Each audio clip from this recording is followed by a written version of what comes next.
Hola, buenos días a todos y todas y bienvenidos a este evento del SFP. Mi nombre es Sandra Bichulite y hoy con Luis Enrique les vamos a acompañar en ese evento. Les recordamos unas indicaciones generales de por favor silenciar el micrófono durante el evento, apagar sus cámaras, preguntas enviar por mensaje en el chat y al final de la conferencia vamos a leerlos a nuestra ponente. Y pues como siempre les esperamos sus sugerencias y comentarios a nuestro correo. Bueno, vamos a hablar muy rápido, muy en breve sobre la misión y objetivos del SFP. Vamos a oír nuestra ponente, Farah Binte Fauzi. Vamos a tener, bueno, la conferencia hoy que nos va a presentar es Fire Safety Engineering, The Pursuit of Knowledge. Vamos a tener una breve sesión de preguntas y pues la clausura del evento. La misión del SFP es promover el uso de las mejores prácticas de ingeniería, fomentando la educación y capacitación de la seguridad contra incendios en la sociedad.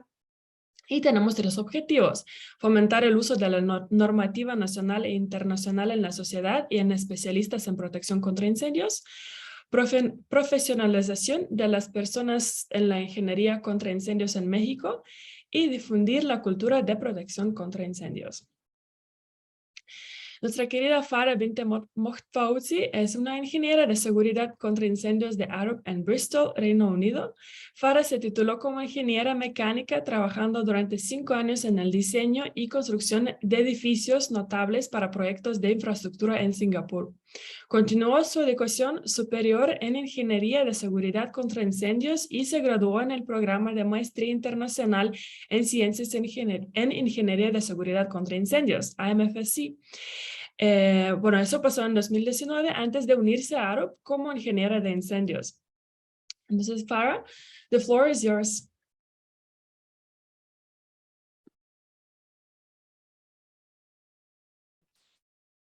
Hello. Can everyone hear me?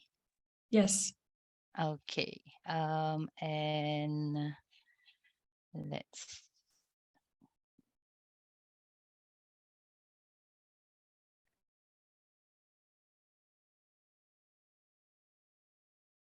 Can you see my screen? Is it sharing fully? Yes, it's Sorry. sharing the presentation in the presentation mode.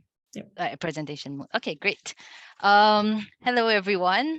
It's really nice to be presenting today. And before I start, I want to first of all apologize that I'm unable to speak Spanish. If I had a superpower in the world, I would definitely want to speak every language in the world. So I'm really sorry that I have to give this presentation in English. But I hope you're still able to follow and get something out of it. And feel free to ask questions in Spanish. I'm sure someone can translate it. For me to answer. So I'm really sorry about that, but I'll try to present as best as I can. So I am Farah, and generally I don't really like to present because I get very nervous when presenting. But when Sandra invited me to present for SFPE Mexico, it's something which I couldn't say no to, and that's because I have affinity, or I've always loved Mexico ever since I've been there in 2010. So I did a summer school when I was in university. So I visited Querétaro, where I studied Introduction to Mexican Culture. So this is my class. You can see, you might recognize the person on the slideshow. And I studied Introduction to Mexican Culture as well as Spanish. But yeah, you might think that I should be able to speak Spanish, but I lost it after 23. Not 23 years, sorry, 13 years. And I was also fortunate to, during the summer school, to live with a wonderful Mexican family as my host family. So I've actually sent them like the link to this, and they are the reasons why I am presenting today, because they have left such a huge impact on me, and we still keep in contact every year. They will like wish me happy birthday. So if you really like this presentation, please send your thanks to them and not me, because they are the reason why I have agreed to present. And if you see the year I was there, it was 2010, and you see the picture on the right, that was me celebrating on the streets of Querétaro after Mexico beat France 2-0 in the World Cup. So before I go on, I just want to say good luck to Mexico for this year's World Cup. And yeah, so I'll start my presentation now. So sorry, before I start, another disclaimer is that a lot of what I'm sharing today are like my personal experiences and the personal choices I've made and why I've made them. So this presentation is quite personal and candid. So just, you might have a different opinion or make different choices, but I hope that through this talk, you'll be you'll be to think more carefully about the decisions you make and give a lot of thought to the work which we do on a daily basis. So I graduated with a mechanical engineering degree in NUS, in National University of Singapore. So I'm from Singapore. It's a very small country, so I don't fault you if you don't know it. If you see the globe, it's literally just a dot. And I studied mechanical engineering throughout just because I love physics and maths. We don't have a fire safety engineering course in Singapore.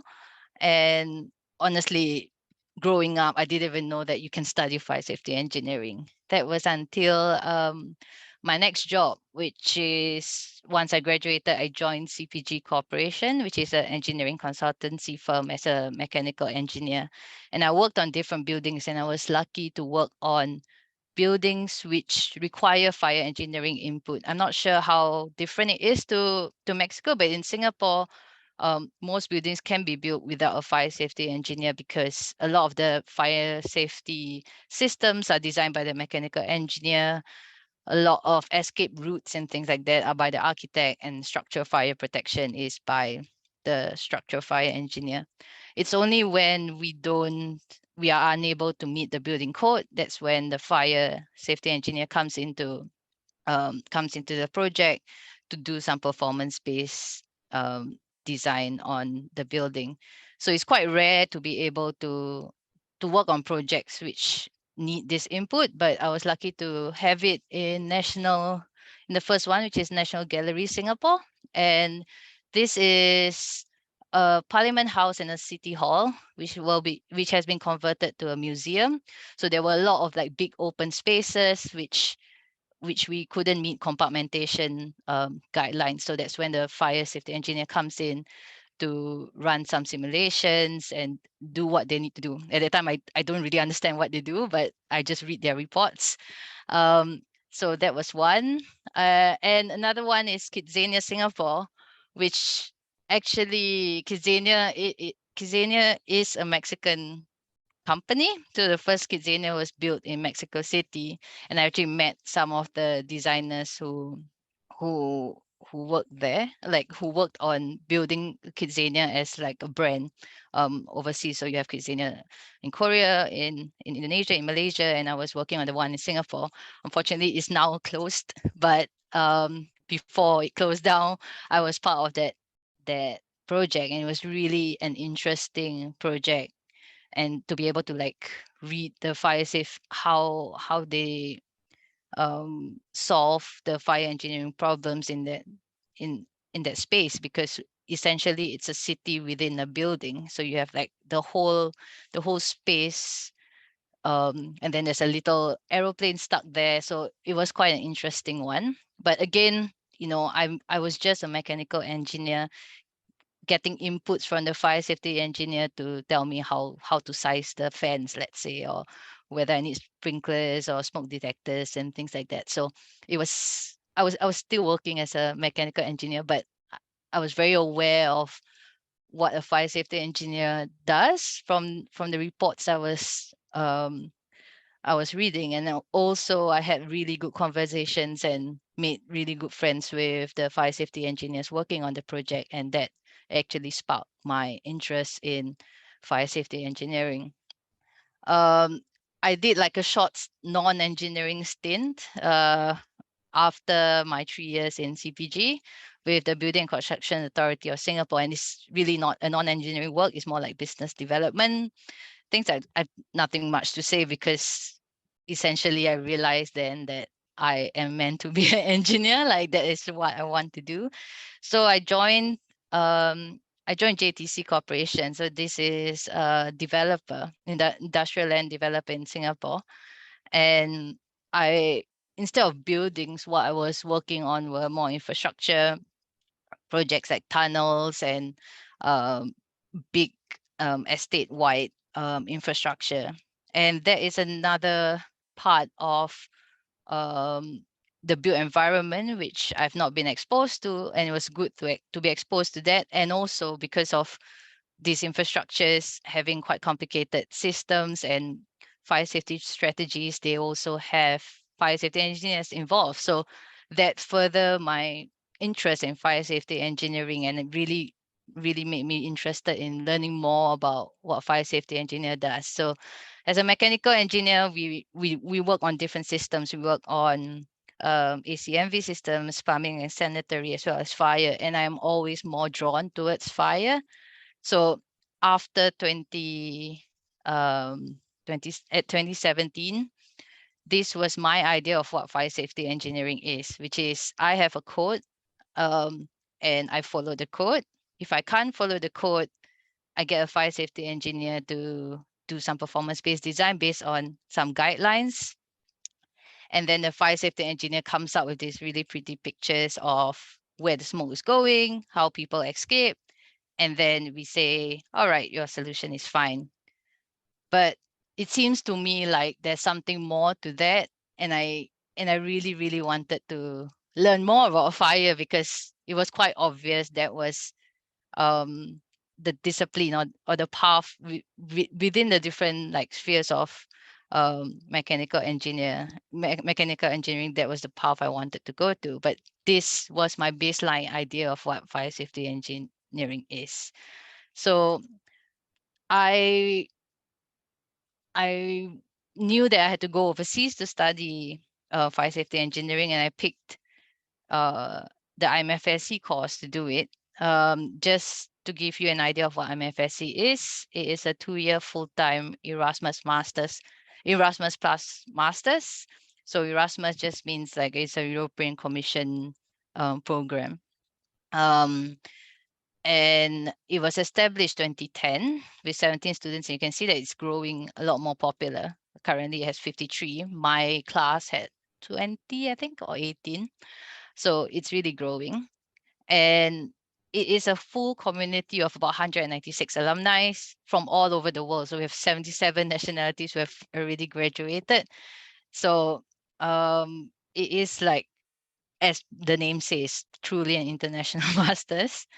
And it's also international because of the fact that we move around every semester.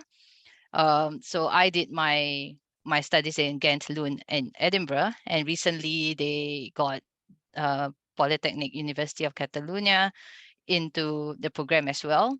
And they also have partner universities from Australia, US, Switzerland, and recently China as well. So it is truly an international degree, master's degree. And yeah, and for that's why I chose it. So I'm going to go through for the next few slides a few of the courses which I took and what I actually learned from them. So my first semester was at University of Edinburgh, and two of the courses which I picked to introduce is fire safety engineering, fire science, and dynamics.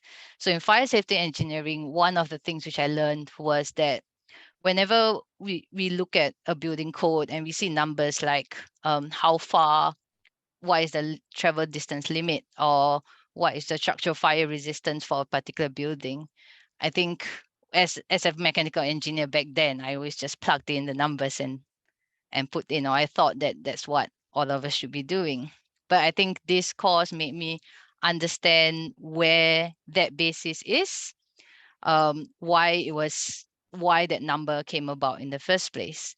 So for example, a compartment of 30 minutes does not mean that it can withstand any fire within that compartment for 30 minutes. It just means that the structure is designed to withstand 30 minutes on a specific standard fire test.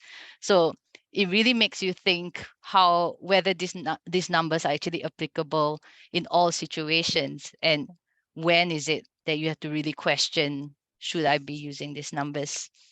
And the other one is fire science and dynamics, and I picked this first slide, which the lecture showed. One of the first slides the lecture showed was like, how does a candle work? And if you think about what I understood about fire safety engineering before I started MFSC, it was, just these pretty pictures. But then I never really thought about how a candle work, or I never really thought, if the fire safety engineer says, oh, a shopping center would have a 5 megawatt fire, what is actually 5 megawatts? Because 5 megawatts for electrical engineer is just, this is power. But I learned that all these numbers like 5 megawatt fire actually comes from fire tests and is to represent what a shopping center has, and doesn't mean that every shopping center will have a 5 megawatt fire, but it's just a representation of what typical fires happen in a shopping center, let's say. So it really questions, or make me question, a lot of fundamental physics and um, dynamics, fundamental physics of fire itself. So I thought that it was really interesting to go to that level of questioning everything which I've known previously. And then the next semester I moved on to Lund, and I used the same pictures which I had previously about what I understand about fire safety engineering. And the two courses we stick to mind was simulation of fires in enclosure and human behavior in fire. So simulation of fires in enclosure made me break down the pretty pictures which I saw about how the smoke moves to what exactly creates the pretty pictures.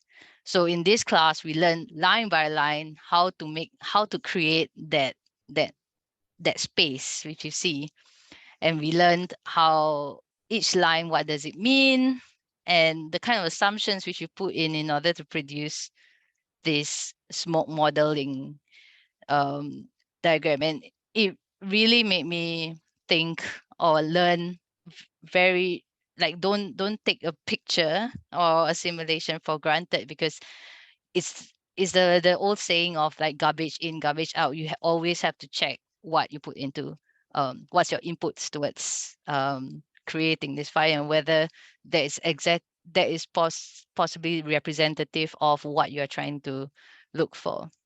And then in human behavior in fire is a lot more about, as the name says, it's a lot more human, where a lot of fire safety engineering is really like physics and stuff, but then human behavior in fire is looking at, why are exit signs green?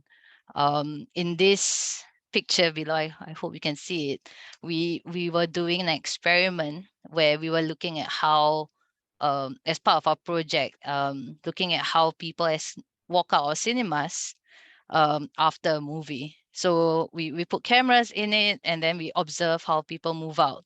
It's not an evacuation scenario, but it shows, or it gives a picture about, when we model things on computers, or we assume certain behavior of people, is that what is actually happening, or is that representative of what's happening? So in this case, we can see like people stopping while walking out to like stop for their friends, or there's like a whole gathering of people outside the cinema, blocking people walking out of the door.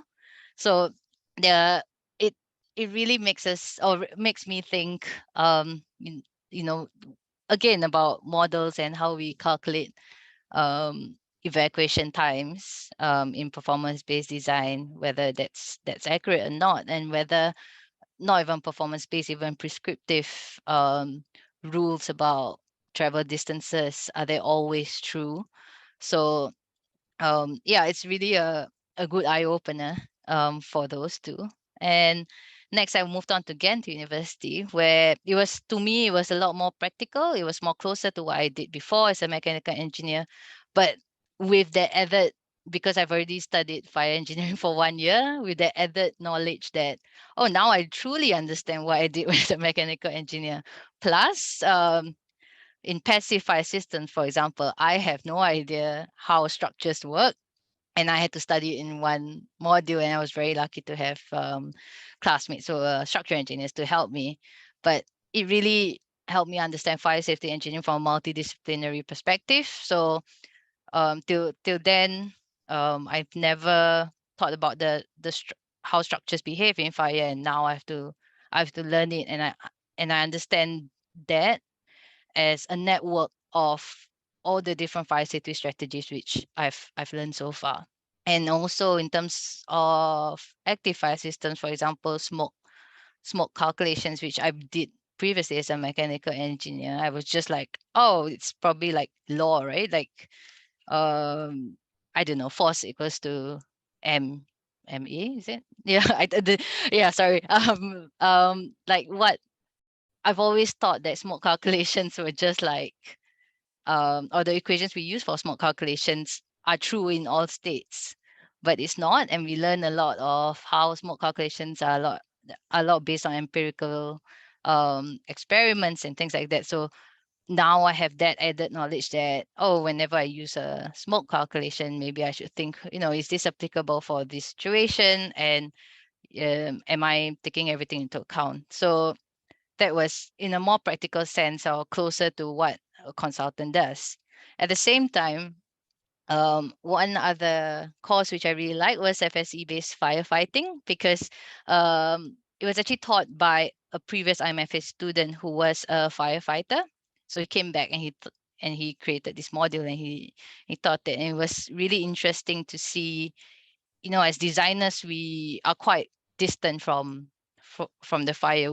We look at fires from in our computers on our screen. We think about fires on paper, but in FSE-based firefighting, it's almost like dynamic. Like you need to understand how the fire is behaving at the point of time. And we had also not excursions, but like school trips to, like, this is us like coming out from a container where there was a fire at the end of the container, and we were like geared up like firefighters to go in and to see how it feels like to be in a compartment with fire. So this is another, I think it exposes me to another aspect of fire safety engineering, which I wouldn't have come across probably in school unless I go for firefighting training or something. But yeah, I wouldn't, academically, it's not something which I would have been exposed to. And probably one of the most interesting parts of my learning journey was the last semester, which we had a full semester to do our thesis. And I've always been someone who thought that academia and research was something very, very far away from me. Like I didn't understand how to, write a journal for a paper.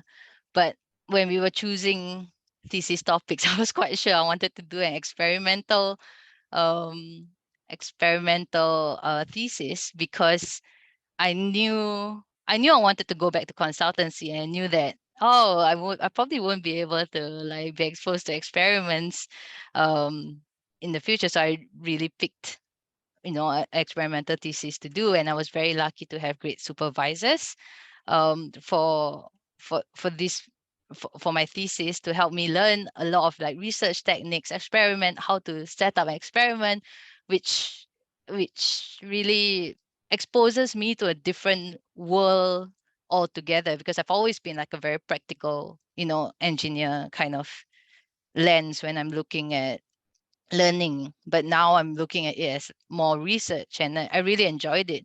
And I was exposed through my supervisors to learn how to write journals, learn how to present in conferences. So it was really an eye-opening experience to see another part of fire safety engineering again. So throughout my 2 years, I really was exposed to a lot of learning in terms of learning the fundamentals of what I do as an engineer and really questioning every single thing which I've been doing so far, as well as learning other parts of fire safety knowledge, right? Whether it's research or whether as a firefighter, how this is applied. So this is me with my class, and I really enjoyed my 2 years studying with them. They were all from all over the world, and yes, I learned a lot about fire safety engineering, but I also learned a lot about the world within 2 years. Remember, I'm from a dot in the globe, so it was a great exposure. And I guess the next part is, now that I've gained all this knowledge, what's next? Do I continue to be a mechanical engineer, or do I move on?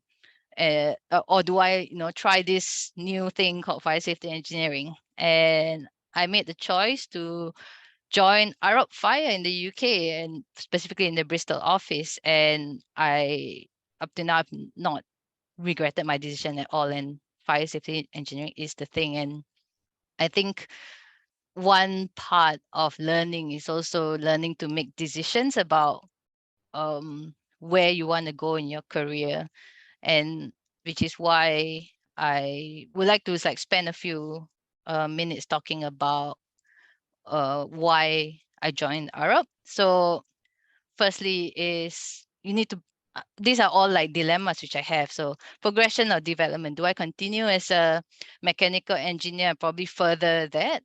Or do I, work on learning to be a fire safety engineer? And, despite graduating and working 5 years and going for 2 years of masters, I decided to go back as a graduate fire engineer again. And I think it's a good decision, because although on paper it looks like a backward step in a sense, but because I started as a graduate fire engineer, I had every liberty to just keep learning, and I love that. I love having the liberty to not have the pressure to know everything, but to have the pressure to learn. And I that's where I thrive. I like asking questions. I like doing new things, and exposing myself to different parts of fire safety engineering, which, as much as I learn a lot about from IMFSC, working world is different, and there's a lot more to learn as well. I also had to balance between, do I join an independent fire firm or do I join a multidisciplinary fire firm? And because I was a mechanical engineer and I worked in multidisciplinary teams before, as much as I want to learn more about fire safety engineering, we have to understand that it comes when you go into the built environment, or just society in general. um, it it cannot be the only thing, and I like learning from other disciplines, other people who are interested in other things, and seeing where they come from, and somehow find ways to work together. And I thought that a multidisciplinary company would fit me well in that sense. And going through going through the experiences I have through the International Masters Program, I definitely knew that I wanted to work on a global company where I have the opportunity to learn from different regions, because I was very aware that each country has a different way of working with fire, or working in general. And that makes it interesting to me. And therefore I chose a more global company. And I was toying with this thing where, because I love my thesis so much, that, maybe I should continue in research, this new thing which I just, dropped, which just landed on me. Or maybe I should do a PhD or things like that. But then I realized I love research because it's applied. So my research was on photovoltaic installations on roof. Is not very scientific in a way, but it's very applied, and I love applied research. And therefore, because Arup does a lot of applied research, I wanted to learn from there, or to be involved on that more. So it's not really research versus industry, it's research plus industry, I guess. And also, I think values is like it's a very big word, but other than engineering, there are a lot of other things which the world is going through, equality, sustainability, things like that. And basically, for me, more importantly, other than like these big words, was being in a place where I knew I was working with good people. And I did my internship in Arab Singapore before, and I loved my experience there. And I I knew that I would be working with good people, and if I join Arab, so therefore I'm here. So I think the last this is not a quote from like a very famous person or something, but it's just a quote which my friend told me, which is decision is not made right at the point it's made. It's the it's the things you do after that that make it right. So make it the right decision. So um this is just my thought process about why I chose to do what I do and chose where to do what I do, I guess. And I think all of you will go through different points where you have to make decisions about what do you want to do next. And I think I was throughout the Si no whole se elevan a Poncho. process. Pero bueno, no Sorry. importa. Podría apagar sus micrófonos, gracias. Sorry. Yep. No worries. I think one theme which sticks to mind, which I wanted to continue learning, and therefore whether no matter what decisions I made, whether it's right or wrong really depends on what I do after. And yeah, learning is something which is the forefront of my time as I moved on, as I move forward in Arab. So life as an engineer in Arab was really interesting. I was no longer only working on buildings as a mechanical engineer or just coming out with simulations and doing performance-based design. Because of how it works in the UK, we do prescriptive, not prescriptive, but we do fire safety strategies and looking at a building as a whole. And not only buildings in design stage, but we have problems which comes up. Let's say for one of them, like we needed to fix a roof of a building, but the building has to continue to operate. So how as the roof gets repaired, how do how do you make sure that the building still is safe? And we work with existing buildings, new buildings, looking at management of existing buildings. And these are things which I did not know was, a market for fire safety engineers, was something which fire safety engineers will be involved in. And I was really, really happy to be doing new things almost every day and working on new problems every day with new people every day.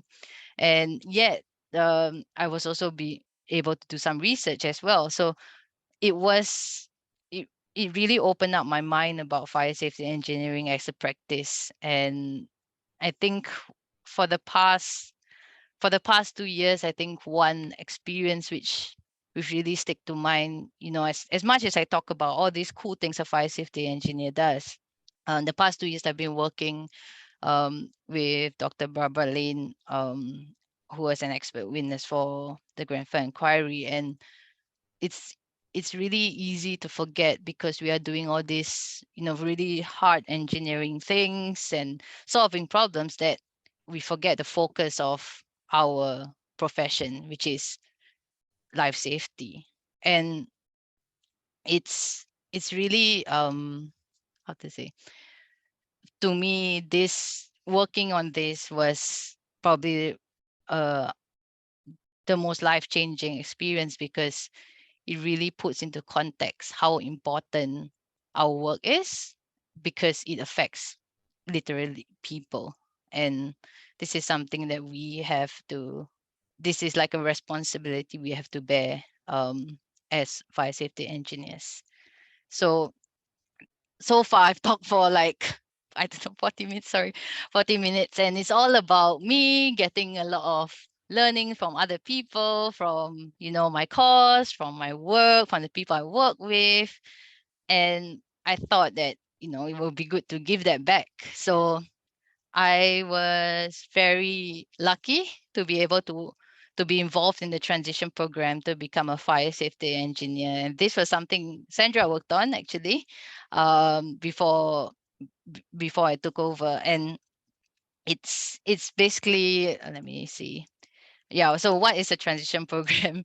Basically, it's a structured in-house training program for all our incoming graduates to Arup Fire in the UK to formalize practical applications of fire safety engineering. So every year we take in about 15 to 20 graduates from all disciplines, from all universities, sometimes all around the world as well. And not all of them are taught or have studied fire. And even if they studied fire, they may not be exposed to practical fire safety challenges because they were studying it in a very academic way, similar to me, I guess. So this training program is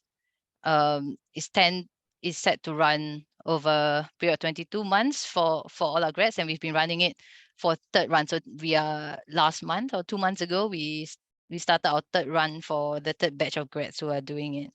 So it has 11 modules, and I'll talk about the modules later. There's 11 modules, and each module runs for about 2 months. And so what happens is the grads get like really carefully curated self-study materials for them to study beforehand, and a virtual classroom which is taught by actually one of us, like one of our engineers who have been working on that particular topic for a long time. And then they go off and then they do some kind of homework or task, which is similar to what they would do at work, but without the pressures of answering to clients, or without the pressures of really performing. So you're really just trying out your skills which you've picked up through the self-study and the classroom. And hopefully also by the end of the run of the transition program, either through the program or through their work, they've also picked up a bit of research. So it's a bit like all-encompassing thing. And these are like the 11 modules, and you can see that some of them might be similar to the modules which I've learned through IMFSC, so things like fire dynamics or human behavior. But then there are some which are really focused on what a fire safety engineer does or is exposed to at work, things like construction fire safety, operations and maintenance. So these are part of a practical world of fire safety engineering, which maybe we haven't covered in school, but we needed to know as practicing fire safety engineers. So I'm really proud of the program. As in, I actually never said what's my role in the program. I don't really know what's my role was just to make sure the program runs smoothly, and we make sure that the materials are on time. I'm not necessarily a trainer, but in this picture you can see that Dawn was a trainer, and Lucy is one of the grads who went through the program. And what I enjoyed most about this program is to see how that cycle of learning is passed on from one engineer to another. So an engineer who is really experienced based on what he or she has done at work is able to teach someone else who may not have gone through that similar kind of project, but would be in the future. And the cycle continues. Currently we have some of our grads also who went through the program turning into trainers as well. So it's really good to be part of a company or a group of people who continues that love for learning, either not only learning from others, but also learning to teach and learning to pass on that knowledge to their peers. So I think this is actually my last slide, and it's a quote which a friend of mine has told me again, which is honor your profession and find joy in it, give it your very best. And in it, I think it's a timely reminder that to give our very best is to make sure that we are always improving, and we are always curious and learning, and really being passionate about it, such that you are not learning because you are forced to. You are learning because you're really happy taking up that knowledge. And I think no fire safety engineer, nobody is perfect, and nobody knows everything about fire safety engineering. And fire safety engineering is also, it's part of a larger world. So there is a lot of things to learn, and you just need to actively or consciously look for it and internalize everything which you did do, so that you really understand, what are the key things. So I can sit down for a course in my program, and then just do my exams and then finish. But through this process of also thinking about what I actually learned, what I come out from, and apply it in your work, it's something which I'm really fortunate to have the opportunity to do so. So oh yeah, I'm sorry, that's not my last slide. This is my last slide. These are just like other information. So if you want to apply for IMFSC, there's you can go to the website. Application deadline for scholarships is January. For sponsorship, I think there's a difference between visa and non-visa, but it's March or June, I think. And it's good to also say that IMFSC is not the only fire safety engineering program out there. There are many all over the world, so look out for it. I think there is a list in the Warren Center of Engineering, like fire safety report on education, which you can look for. If you'd like to join me in Arup, we are always on the lookout for passionate fire safety engineers globally. So, drop me to the website, search for fire, and you can see what is there. And if you have any questions, you please feel free to ask now, or you can just drop me an email as well. Yeah. Thank you. Thank you so much, Farah. This has been a really great presentation, very inspiring. I love that you find the balance between, learning on official programs, very, very structured and rigid, that are kind of institutional programs, but also that you appreciate and you treasure learning from other engineers, through more informal, or say more locally constructed ways of learning, right? Which is great. Yeah. We do need both, and both have very own importance, right, in our lives throughout our career. Yep. So thank you so much for the presentation. I will give it over to Luis Enrique now, and he will help me out with some questions.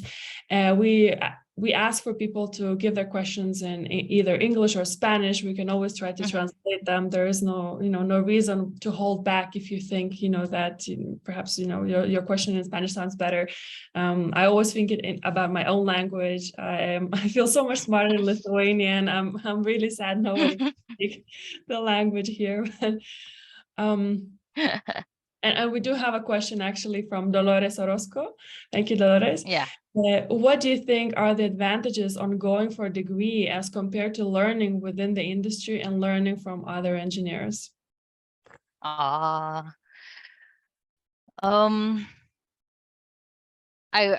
would say that, okay, I'll say the advantage first. So the advantage is that you get to learn without doing anything else. That's a part of when I wanted to go for the IMFSC. I had to make a decision, like, do I really want to stop working, because it is like a form of income, and I need to survive. But I think going for a degree, and a full-time degree, makes you really focus on what you have in front of you. So maybe because I'm a very easily distracted person, so I thought that a degree would make me, okay, I'm going to commit these 2 years to learning, and therefore I'm going to learn as much as possible and make full use of these 2 years. And I think that is probably the advantage of going for a degree. But that doesn't mean that there's a disadvantage to learning from within the industry or learning from other engineers. I think, like what Sandra was saying, you learn different things, and it's not one over the other. You need to have both in order to move forward. And I guess it also depends, like, what do you want to be? If you want to be a practicing fire safety engineer, then I guess both is as important, because you need that fundamental, that academic knowledge. you also need the experience in how is it to work as a fire safety engineer in the context of, you know, whatever industry you choose to, because we cannot go into the industry and think that fire safety engineering is everything, like, you know, it's the most important thing, because you're going to meet someone who's going to tell you, no, you know, aesthetics is the most important thing. And I think it's to find that balance, or to learn how to to learn how to work with people. There are a lot of things which you can learn from the industry and other engineers, which you cannot learn from a degree course as well. So I don't know, for the question, I would say, like, yeah, there are advantages. To me, it's just being able to focus on learning. But yeah, I think you need both. Thank you so much, Farah. We don't have any questions in the chat yet, so I'm just going to give a few minutes for any new questions to arrive. And in the meantime, perhaps would you be able to kind of comment a little bit about also perhaps looking from the challenges, but also the opportunities that you get when working in multi sort of national teams, you know, because everybody would come, perhaps if they learned it in their own, you know, country, you know, the codes and standards differ, you know, and I know, you know, say you work with Australians, I know you work with Canadians. How do you think you resolve or certain challenges and opportunities that you can mention in those type of situations, you know, with a bit of a clash? Do we choose an FPA or do we choose, you know, a British standard? You know, how do you resolve those? I think you have to respect, like, the country or the country or the laws or the guidance which the country you're working on or the building is. And I think choosing between British standard and FPA is not the main concern. I think the main concern is whether the solution is right and will you know, function as it is. So if it's life safety, I don't care whether I use British standard or an FPA.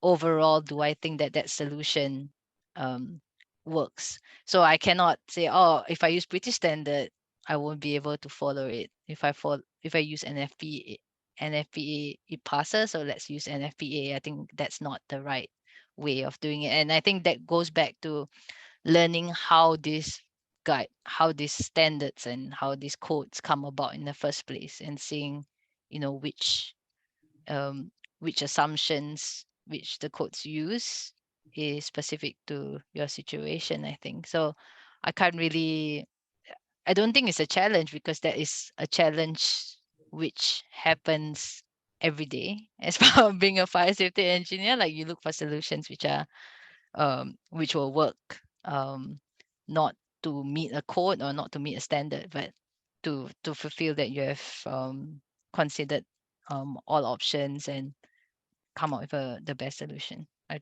Hopefully that answers the question. But yes, thank you.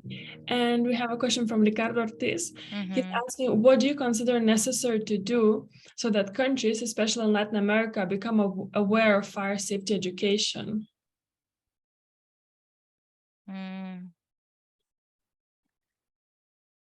I think that it's quite a hard question to answer, because I would say that I'm not very experienced in Latin America, and to understand the challenges in terms of education, in terms of regulation, in terms of society as a whole, to give, you know, oh, I think we should do this, because I think as I need to understand my own limitations. Like, I cannot force, or I cannot give an advice to thinking that it's right to a to to to a society which I'm not familiar with.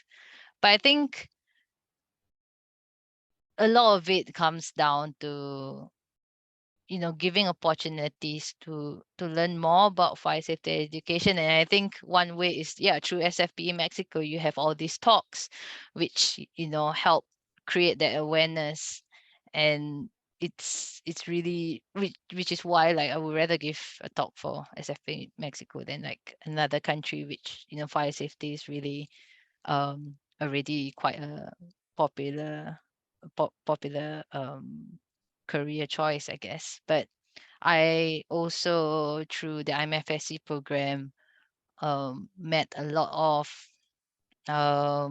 students from Latin America who are amazing, and they are working back in Latin America as well as all over the world. And I think that they would be the future of fire safety in the region. And if you can get them to come back and share, and and I know they will, because a lot of them love their country a lot. So I think that's I see a bright future because of the students I've met from Latin America. Their passion and their drive is really inspiring. So I think there is a good future for fire safety education. Thanks so much, Farah. And I think with that, I will hand over to my colleague, Luis Enrique. Oh, before that, we have a comment that came through from Antonio Luis. He's saying it is very informative information. I'll pass this last slide to my fellow young engineers that may be interested to get a degree in fire protection. Congrats, Farah. Thank you. Yeah, that would be nice. Yes. And hope your fellow young engineers will become fire safety engineer, will be the future for fire safety education in Latin America, definitely. Yes, absolutely. A continuación, entonces, Luis Enrique, por favor, si podrías concluir el evento. Muchísimas gracias. Sí, claro, con gusto. Agradecer a Farah su participación con su presentación, en la que nos comparte sus conocimientos y experiencias profesionales como ingeniero en seguridad contra incendio. Tengo la seguridad que, al igual que ella, muchos de los que nos siguen aquí en el capítulo México de la SFP, existe esa inquietud por el conocimiento, y que ha sido de gran ayuda que nos comparta cómo fue su formación en este apasionante mundo de la seguridad contra incendio, por lo que exhorto a todos aquellos con inquietudes similares a seguir estos ejemplos personales para su formación profesional. Muy bien, a continuación otorgamos el presente reconocimiento a nombre de SFP México a Farah Binte Mod por su exitosa participación como conferencista en el SFP Capítulo México con el tema Fire Safety Engineer, The Purpose of Acknowledge, firmado por nuestra presidenta Sandra Bauchelite y Luis Enrique Bernal, celebrado el día 23 de noviembre de 2022 en la Ciudad de México. Muchas felicidades y muchas gracias, Farah. Thank you. Gracias. También les recordamos nuestras redes sociales en las que nos podrán localizar. Estamos en LinkedIn como SFP México Charper, también en Twitter en el SFP MX Charper, en YouTube SFP México Charper, donde próximamente podrán encontrar esta presentación y las anteriores. También próximamente nos podrán encontrar en Facebook. Para mayor información, por dudas, comentarios, también pueden contactarnos a través del correo electrónico contacto@sfpmexicocharper.org o en la página SFP México Charper. Agradecemos su participación a toda la comunidad y recordarles que esta fue la sesión del último año de este año.